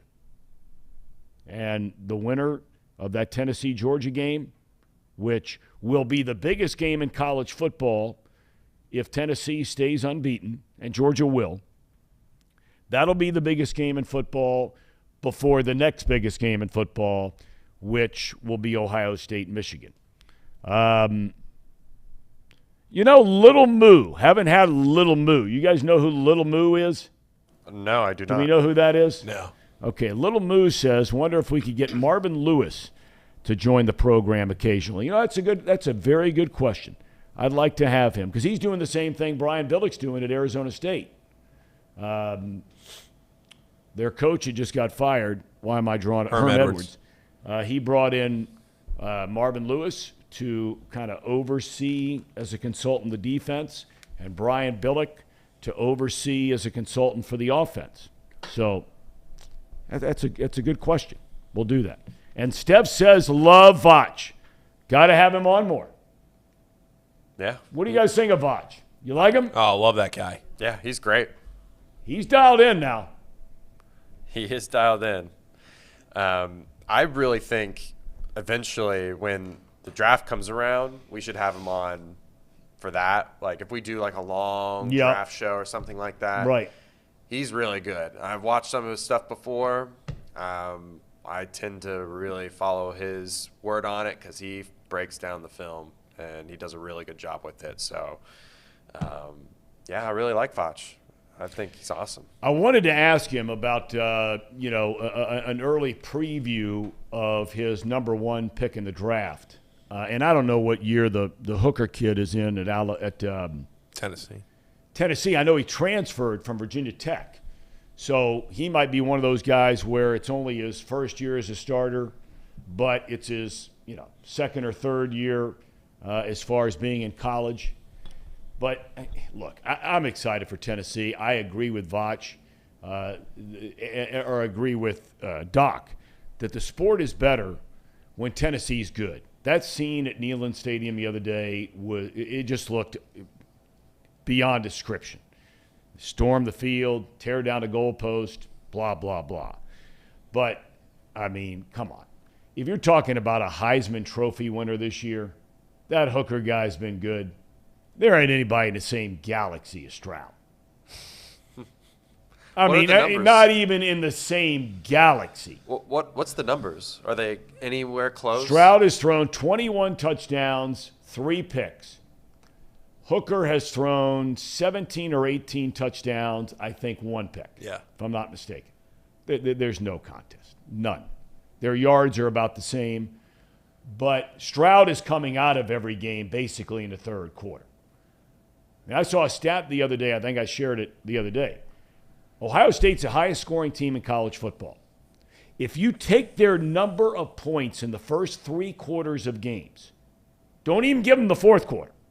If you give them the first 3 quarters of a game, they're the second highest scoring team in college football. Overall. Wow. I mean, that's impressive. It's incredible. And Hooker's playing in most games 4 quarters because they've had some tighter games. So how much stock, Tom, do you put into the Heisman race with the games and the quality of games you have to play? Well, I mean, look, when all is said and done, you can't control that. There's nothing you can do about that because, let's take, for example, Tennessee and their win against Florida. I think all of us agree early in the year for a team trying to get back to where they were, that's a really good win for Tennessee. Mm-hmm. Yeah. It's a game that for a long time they haven't been winning. Okay? But then you watch Florida ever since then, right? I mean, LSU goes down there. And outside of LSU stubbing its toe a couple of drives there in the fourth quarter, I mean, they obliterated Florida. Mm-hmm. Yeah. And at the end of the day, is Florida better? And I'm totally serious when I ask this question. Is Florida better than Maryland? Maryland's 5-2. Maryland's having a good year. They're having a good year, and I'm asking, is Florida better than Maryland? I don't know. No. I have no idea. I don't think so. Maryland's having a really good year. I don't know. Yeah. Maryland's pretty good. That's Tua's brother down there. Yeah. Is their quarterback? Yep. Florida's back to being, as I said before this season started, they have never been, and until something shows me different, they are never going to be the same again without Urban Meyer. They're just not. They're not. They've gone through 3 or 4 coaches. Every time they bring somebody in, no. Yeah. And Brian Kelly, meanwhile, mark it down. Yeah. It won't be long before they are kicking tail and taking names down at Baton Rouge. Yeah, and LSU, by the way, they also lost to Tennessee. They got blown up by Tennessee. Right. So that just shows even more, like, just the difference between Florida now and what they were when Tennessee played them all that while ago. But yeah. I think the SEC, and rightfully so, gets a lot of credit for being, they're middle of the road teams. I'm talking about the Alabamas and the Georgias, and now Tennessee entering that conversation. But some of their middle of the road teams, Mississippi State, Ole Miss, I'm not buying them either. You buying Ole Miss, Paul? Undefeated? Are you buying Ole Miss? Who have they beaten? They beat Kentucky. They beat Kentucky, but well, Kentucky should have won that but game. Kentucky gave the game away. Kentucky is a better team than Ole Miss. Yeah, Kentucky should have. I mean, when you say buying Ole Miss, like I'm not buying them as a national championship contender. No, but I'm saying, are you even buying them being in the same galaxy as some of these other? They're ranked, 6th or 7th in the country? Yeah, they're a top 10 team.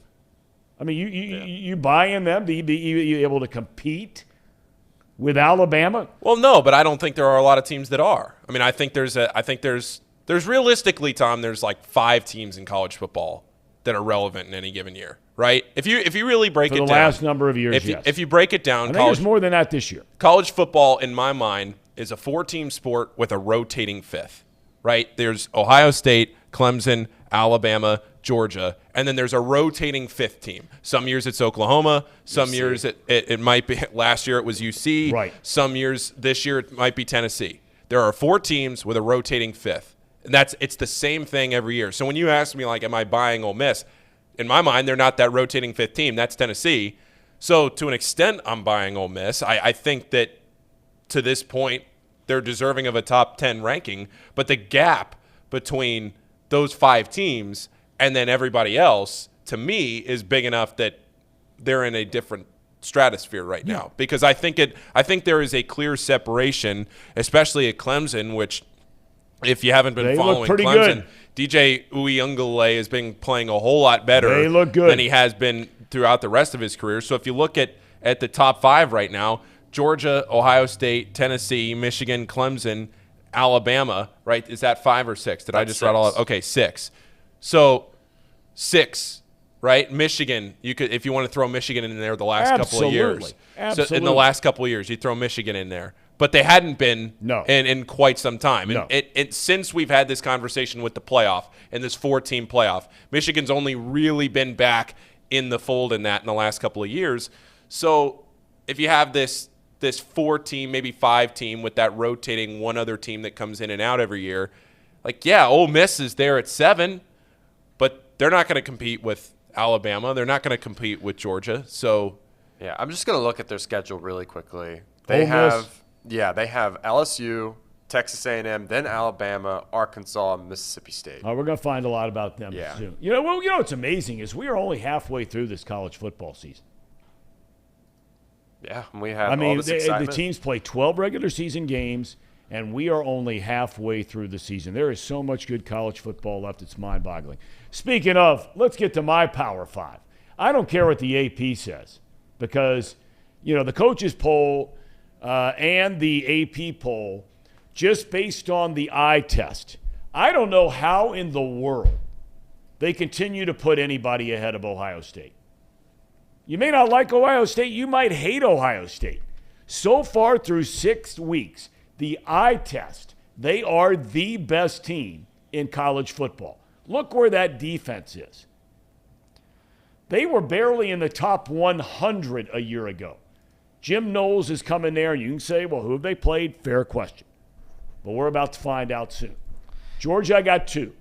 I think Michigan deserves to go to 3, even though their out-of-conference schedule was brutal. And the one thing that's going to be very interesting for Michigan, they ran for 438 yards against Penn State. What happens? Can they throw the ball well enough to beat you? And it's a legitimate question. Tennessee, number 1 overall in offense, as far as yards, just ahead of Ohio State and Georgia. But look at that defensive rank. Somebody made the point yesterday, a well-respected college football writer, can't remember who it wasn't some Ohio State guy, said if Ohio State played Tennessee, Ohio State would win a game 55-20. I'm just telling you what somebody else said. I'm not saying it. But, I mean, they just gave up 49 to Alabama. Yeah. And Alabama gives up 52 points. And, by the way, before we get to the picks, we were talking about this beforehand. Paul Feinbaum, one of the most respected, maybe the most well-known college football writer in the country, has his big radio show down there. He's all about the SEC. He's all about the whole thing. Knows everybody, in tune, whole deal. He was on a Birmingham, Alabama radio station this morning and made the comment that with this whole NIL thing now, and Alabama's one of the very few schools that are not disclosing everything that they're doing. And Nick Saban has said over and over he hates it. He despises it. He thinks it's bad for college sports. He doesn't like any part of it at all. But according to Paul Feinbaum, between the NIL, the fact that players don't come in and show the respect or have the fear, whatever word he used, for Nick Saban and for what they're trying to do. And, you know, he says he does not believe Nick Saban is going to last the life of his contract. He thinks he is getting fed up with all of it. Well, think about in college basketball, right? Jay Wright, one of the best coaches of all time, he retires for one of those same reasons. You think about Roy Williams, Mike Krzyzewski, all these legendary coaches that are retiring right now because the landscape of the college sports scene is so different. You're looking at this now like you almost need a general manager. You need somebody managing your program, managing how each program is handling NIL. And the recruiting landscape has completely changed in the last even just 3 to 4 years of how teams bring players in. And you're starting to see some of these coaches that, right, it's the old adapt or die. Yep. And if you're not adapting, then you're going to get left behind in this scene. And you look at some of these smaller programs that are being able to put up some money for the NIL money, and you're going to maybe start to see some parity. I don't think it's the worst thing in the world. Look at Dabo Swinney. Dabo, for years we had to hear Dabo complain about the NIL. Years. On and on and on and on about how it was going to ruin college football. And people that say that it's going to ruin college football because all the talent's going to go to the top, that's what it is anyway. Every year. When people make the point, and I understand the premise of it. I understand the premise that, the big boys will only get bigger, right? The Alabamas will only continue to get the best talent. But they're already getting the best talent. Yeah. I just said that 5 minutes ago where it's a 5 or 6 sport league. They're already all at the top. So if the NIL is there, you got to adapt to it or you're going to get left behind. And for a guy like Saban, who's already on the older side of life, he's already been around the college game forever, things are starting to catch up in the recruiting game. Look at Texas A&M out-recruiting Alabama year after year. Now, the performance on the field might not get there, but recruiting-wise in the recruiting rankings, A&M's consistently above Alabama. Yep. So to say that NIL is a bad thing, I think there is some nuance to it that it's not ruining the sport, it's changing the sport, but it'll adapt. It's not like the sport's going anywhere. And if the talent continues to go to the top, then guess what? It's the same as it's always been. So I think there is a little bit of nuance there to that Saban take. I think we need to get somebody in here who is an NIL expert to really kind of, NIL 101, for lack of a better term, like a college course. Because I just think it's so interesting how some schools are releasing some of the information, some are not. And it's not like they're doing anything underhanded. That's not the point. They don't have to. But we got to make that happen. Got to find out somebody who's out there who's kind of on their game in that regard. Okay. Probably somebody. I mean, I would imagine. I would imagine somebody at UC. Every school has somebody that's dedicated to that. Right. Yeah. Okay. Well, we'll have to do that because I think it's a really interesting topic. But again, Saban, boy, was he furious on that sideline. The muff punt. The muff punt was. Yeah. And there are two guys. And why am I drawing a blank on this thing? Brian Kelly. There are two head coaches in football, NFL, college. There are two head coaches in football where there's no better theater than when they melt down than Brian Kelly and Nick Saban. Because when they start going off on guys, especially their assistant coaches, Nick Saban through the years, it's great theater, and Saban melted down. Kelly was that close the other night. I was watching him. I really watched it. The entire second half of that game. He was that close to a total meltdown. Speaking of melting down, there is melting down at the top of our picks. Ooh. Don't do it. Well, at least there's some melting down in 2/3 of our picks. Somebody else continues to keep that train rolling. As Aerosmith used to say, that train kept a rolling all night long. We're going to take a break before these picks? Sure. Up to you. All right. Let's take a break. Our picks, how did we do over the weekend? We're about to find out. At United Dairy Farmers, we've perfected freshness in our family bakery, where we use only the finest ingredients, like thick, high-quality glazes on our signature donuts, before delivering them fresh from bakery to store every day. UDF, made for you. If your AC or furnace is struggling, turn to the experts at Bartell's Heating and Cooling. Their certified technicians get the job done right the first time, and if you need a new unit, Bartell's will give you upfront pricing with no hidden fees. Plus, ask about Bartell's 0% interest financing for 60 months. Learn more at bartellsheatingandcooling.com. Bartell's Heating and Cooling, for a comfortable way of life. Eli's Sports Bar and Grill, proudly sponsoring high school football with 3 locations in Mason, Liberty Township, and Ross, Ohio. Our 10-foot screens guarantee a great view from every seat in the house. Eli's Sports Bar and Grill, the best place in Cincinnati for sports, food, and fun.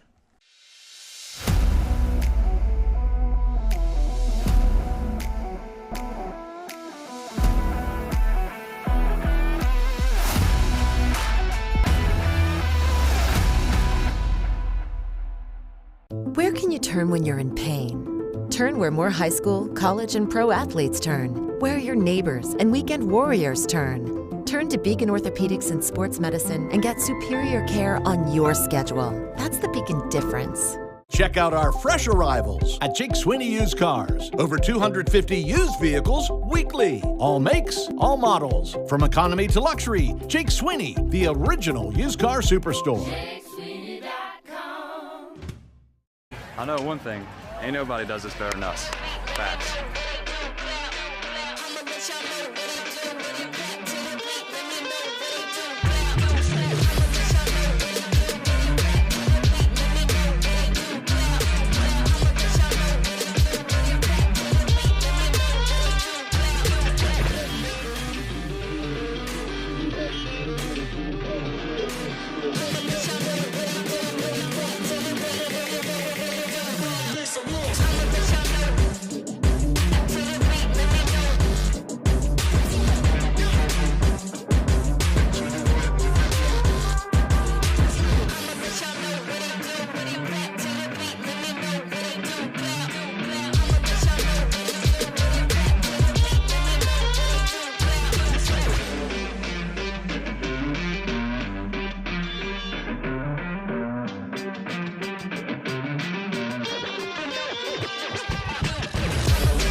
You know, a team we might want to start picking a little bit here, fellas, or at least start paying a little bit of attention to in the NFL is the Indianapolis Colts. Yeah. Didn't they beat Kansas City this year? They did. They did. I mean, they're just up the road. We follow the Browns. We follow the Ravens. We follow the Steelers because they're inside the division. But, you know, look, it's only 6 weeks into the year and everybody's playing 17 games, so it's, you know, a moot point. But, I mean, if you just checked in as of today, the Indianapolis Colts would be in the playoffs ahead of the Bengals. Wow. 3-2-1 are the Colts. Bengals will be the last team in right now, and that is strictly based on a head-to-head win against Miami, a divisional tie would break to eliminate New England, who's also 3-3. Long way to go. All right, let's get to it, boys. Here we go. Again, $1,000 going to the winner's choice of charity. At the end of the year, we all come up short going with the Crimson Tide of Alabama, so we move on.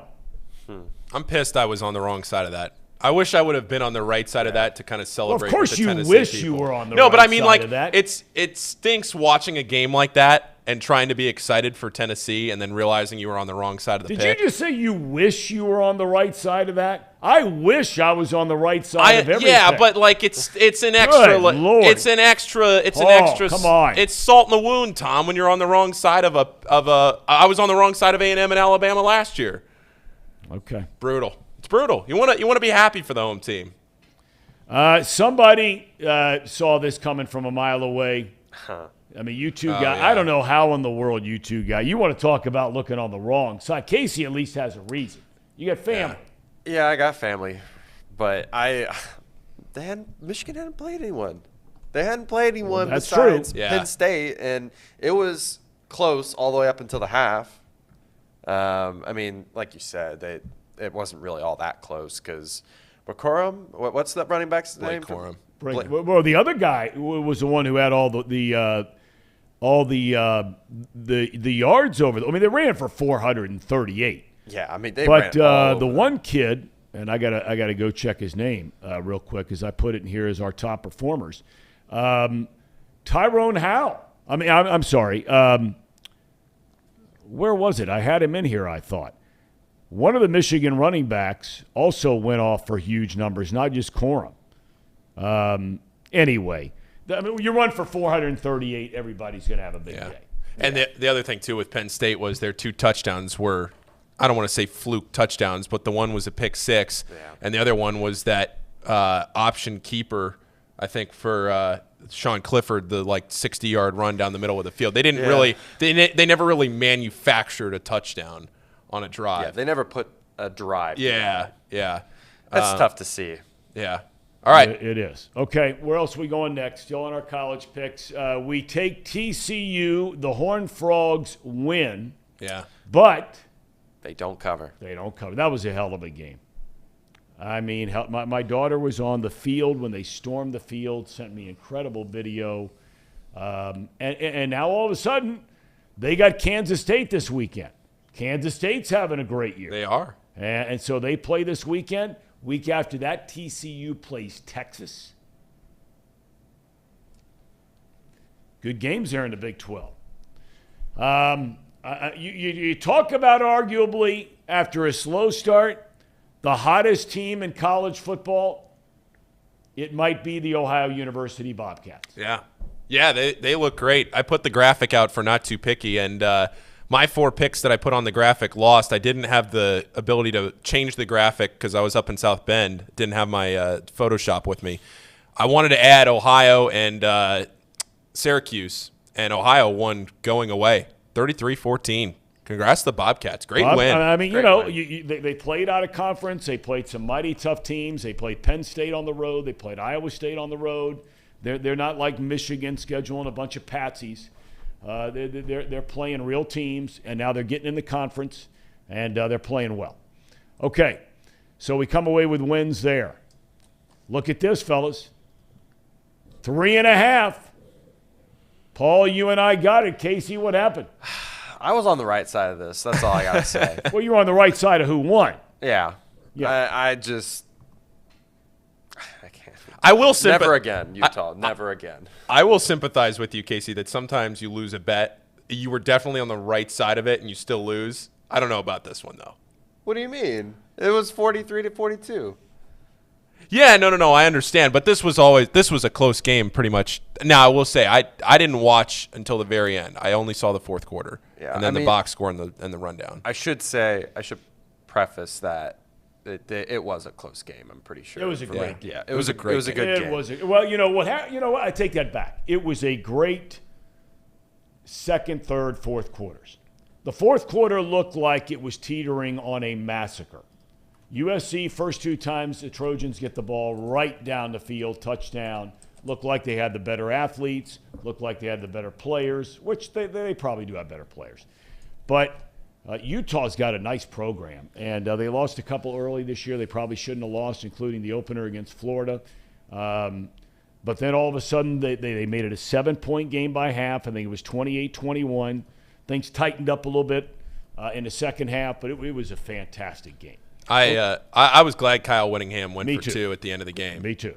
I He's thought that was classy good. guy. I thought that was classy guy. Yep. All right, are we done with the college front? We are. Now we go to the National Football League. Go Giants. Let's go, guys. G-Men. Let's go. Are you guys buying the G-Men? 5-1? Why not? Oh, well, I'm still not buying them.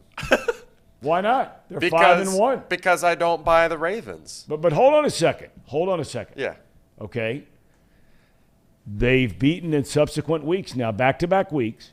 They've beaten the Green Bay Packers. Yep. In London, and then they beat the Baltimore Ravens. Now, most people, I'm not saying everybody, most people would have Green Bay and Baltimore in their top 10 teams, 12, maybe. Okay, Yeah. Baltimore for sure in top 10. Green Bay, I don't know. But anyway, you'd have them in the top 12.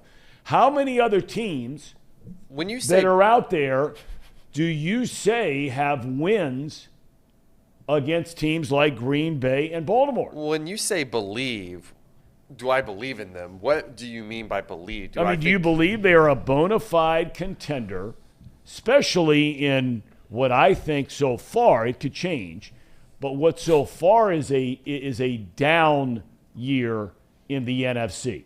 The Rams aren't who they were, right? Clearly. They're not who they were.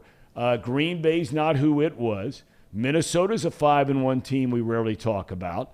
The Buccaneers don't look like any earth-shattering team, right? Dallas, we'll find out more about them. Philadelphia's 6-0, but you heard Voch. He thinks that it's a beatable team. I mean, are the Giants in that mix? They're one game behind the only unbeaten team in the NFL. Yay or nay? I think what I think will happen, I'm just looking at their schedule now. They're definitely going to go above 500. I don't think that they will make it very far in the playoffs because they haven't played anyone that I believe in. So here's the deal. They play the Titans. I don't really believe in them. I don't believe in the Packers. I don't believe in the Ravens. All for different reasons. I think those are good teams, but I don't think they're great teams, and I don't think any of those teams will compete for a Super Bowl. The only other team that on this list in their schedule that is any good, Cowboys and Eagles. I mean, they play the Vikings, but I think the Vikings have kind of gotten away with a few games, and they play the Colts later on. That might turn out to be something. Yep. Who knows? But their schedule is really easy. Well, but that's what you get. In fairness to the NFL, that's what you get when you're a bad team the year before.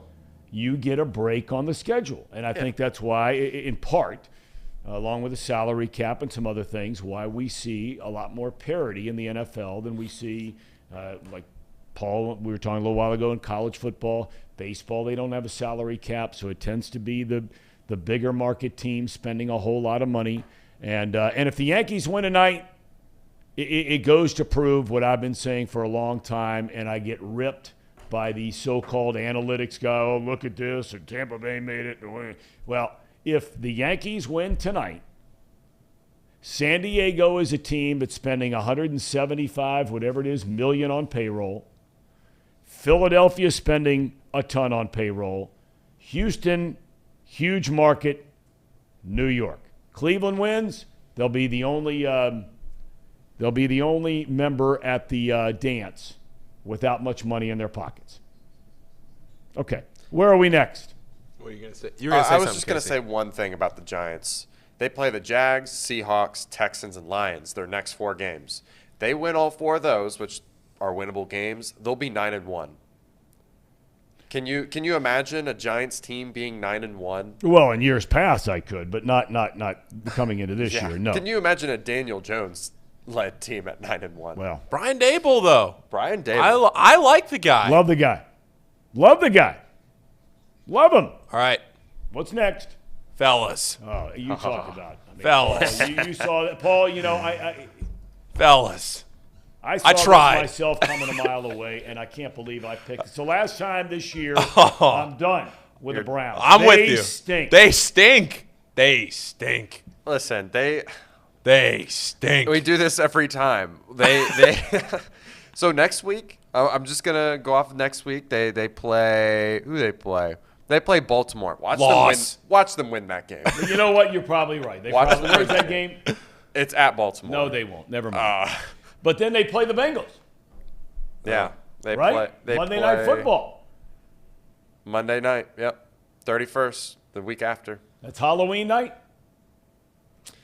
We'll see. Bengals have Atlanta, by the way, this week. Atlanta coming off a big win. Falcons only team in the NFL, I think, to cover the spread in every game. I think. Could be wrong. Wow. Might be one other. Here's another game. I just still can't believe it. I don't know what's going on because I don't watch them enough. Maybe you guys do. Help me here. I think it's got to be I that just don't line. know what is going on. I know they had a lot of injuries to their receiving core, with Godwin and I'm drawing a blank and Julio Jones.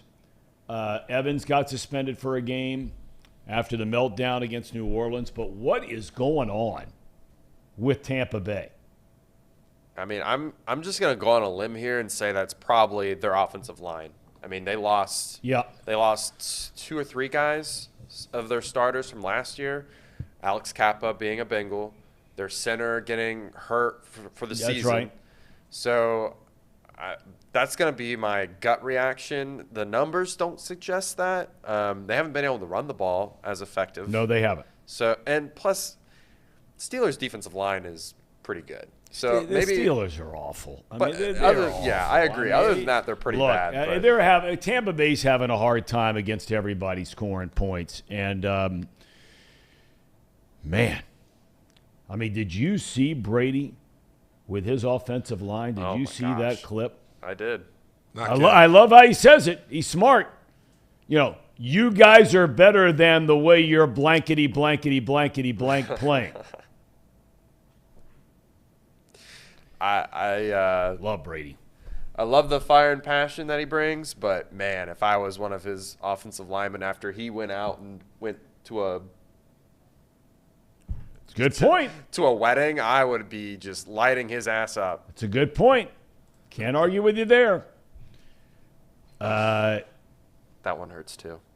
Listen, the Chiefs, there are games where they look like the best team in the NFL. There are other games, and we saw it against the Bengals in the second halves of both meetings last year, and you guys know I hate those 2 words, last year. But Kansas City, to me, I think they're one of the top 3 or 4 teams in the league. But I think they are a very beatable team. Oh yeah, I mean the Colts beat them. All right, let's then ask this question: what team do you feel like strikes fear into you? Buffalo. Buffalo? Yeah, Buffalo. Without a doubt. Is there any other? Is there any other No. team that coming into Cincinnati? I'm not saying that the Bengals are going to play every team this year. I'm just saying you pick any team in the NFL, they're coming to Cincinnati. Is there more than Buffalo that makes you think, Nope. And even Buffalo, I'm not really all that. By week 17, when we're talking about Monday Night Football, When they need to run the football and they can't. yeah, and it's cold. Those are legitimate points, but Not I that still Buffalo say plays in the right cold. now as we sit here, when you look at their defense, because they are very good on defense, and you look at their quarterback, and you look at some of the weapons he has, I still say if that team comes, you go play to that team, you're saying to yourself, I don't like my chances. I think everybody else out there, and look no further than some of these games this weekend. I mean, San Francisco looked like they were a team really starting on the come here, right? Yeah. The defense looks good. Now, I know Bosa got hurt. They were efficient. They were running the ball. Garoppolo's doing what he normally does, good enough to win games. And then they go to Atlanta, and they get drilled. It's a hard league to figure out, man. Hard league. All right, what else we got? 2 more. Somebody like the Eagles. Somebody's. And somebody – why did you pick Dallas in that game, by the way? Because our main man, Voch. No, honestly, I thought We have a lot of Maine men. Yeah. We got a lot of main man. We do. I honestly thought that the formula of taking care of the football would drive the Eagles, the Dallas to win this game. I saw that Eagles had kind of started to slow down from beginning of the season till now, just kind of how Voch explained they can't score in the second half. But he turned the ball over 3 times. So that is the reason why they lost. And they turned it over 4 in the game, I think. Yeah. So, I mean, I'm just going out on a limb here. But I think that game is much closer. I mean, it was still pretty close, 17-26 with a backup quarterback. If they don't make those turnovers, then I think we're talking about a different ball game. I got to tell you, there are very few times I watch a team, and I've not been that high on the Cowboys all year long. But I have to tell you, there are very few times you watch a game and a team loses. I came away, I don't know if you guys agree with me on this, I came away saying to myself, watch out for the Dallas Cowboys. Well, I think they get Dak Prescott, who I've never been a huge Prescott guy. But there is no doubt there are games that, man, he's making throws and can just light it up. Now, does he have the weapons there to do it? I don't know. But Ezekiel Elliott looked like a whole different cat last night than he's been in a long time. Pollard's a solid number 2 back they bring in there. And we know about the defense. You turn it over 4 times and you only give up 26 points. That's pretty solid reinforcement that your defense is that good. I think Dallas is the team to watch in the NFC. Cooper Rush finally caught up to Cooper Rush last Yeah. night. Cooper Rush mania, it wore off last night. But you know what? You give a kid all the credit. Oh, yeah. I mean, when everybody was saying the Cowboys season is over, when Prescott broke his thumb week 1, they lose to Tampa Bay, and they're saying, Cooper Rush, here come the Super Bowl Bengals for a year ago. He wins 4 in a row till last night. God bless him. Wish nothing but the best for him. One more. We all cover. Hooday. Hey, they needed it. They needed it bad. They needed it bad. And now, I want to ask you, before we get to the cherry on, do we have the final numbers first? Yes, we do. Where right we here. are? Oh, boy. So Somebody was about 7, 8, 9 games under 500, and now officially 3 out of the top spot. Yep. That's close. So I'm just we're not doing it by percentage. I'm just slotting in for Brandon's record. I didn't know if we were starting Brandon back. had a pretty good record, and you just crapped all over it your first weekend. Hey, I went 6-5. We both went 6-5. 6-5 is okay. All right. Okay, yeah. I beg your pardon. By the way, some of our viewers on YouTube are wondering what in the world is going on with Seho. He's still here. He's just hiding. Where's the camera on him? Yeah. Is there a microphone down there? No. No? There he is. He's still here. He's still here. He's right over here. They want to know if he's been cut out, and the answer is no, he hasn't been cut out. He's got his own show starting up. You have your show later today. Yes, 2 o'clock. If anybody that's listening to this show is into sports betting, we're going to be talking a lot of Bengals today, some Monday Night Football, 2 o'clock right here, and you can download it as a podcast too. Not too picky. How would you like to be these networks who, when the season began, you were so pumped up about having the Denver Broncos on? Oof. It seems like every time you turn around, they're in prime time. They're just in one of those runs right now where they were a Sunday night game, Thursday night game, now Monday night game. 5 primetime games this year. Brutal to watch. 5.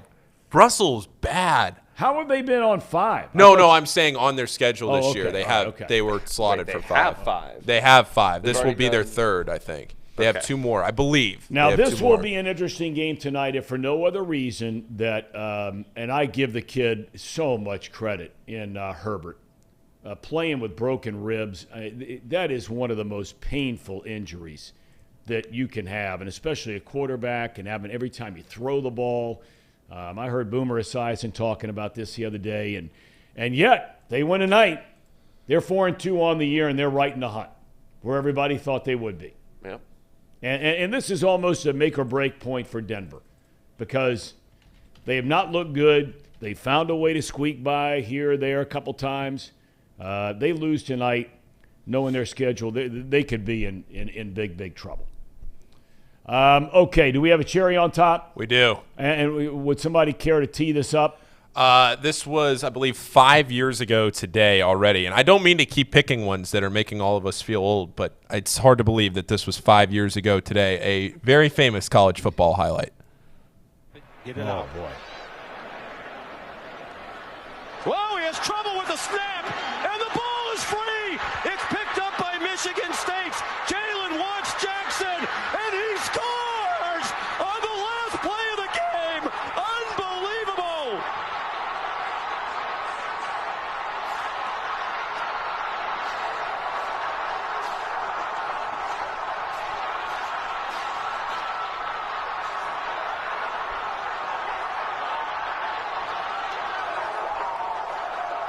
That was unbelievable. If you were sitting there as a Michigan fan that night, I remember watching that game. That voice crack from Sean McDonough is unbelievable. I mean, it was like, all you got to do is just snap it, catch it, kick it, game over. And if I'm not mistaken, I think Jim Harbaugh lost. I think he was like 1-8 or 1-9. His first 9 or 10 games against Michigan State, that being one of them, and Ohio State until he finally won last year. I would say things have changed dramatically for Michigan since then.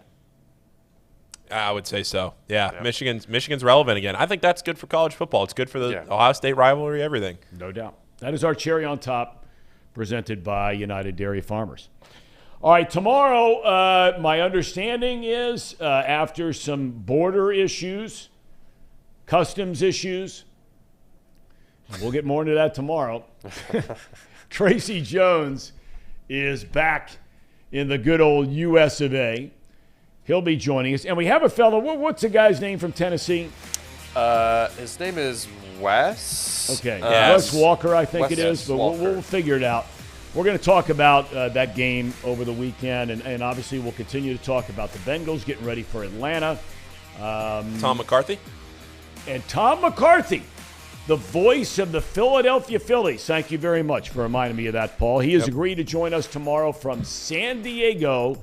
Game 1 tomorrow night, NLCS Padres v. Phillies. Gentlemen, have a good day. Got to bundle up a little bit. Yep, it's a little chilly. Of course, it could be 115 outside, and it'd be about 48 in the studio. Good Lord. We run cold here. This show's running cold. All right, we'll see you guys tomorrow. Have a great day. Thanks for joining us.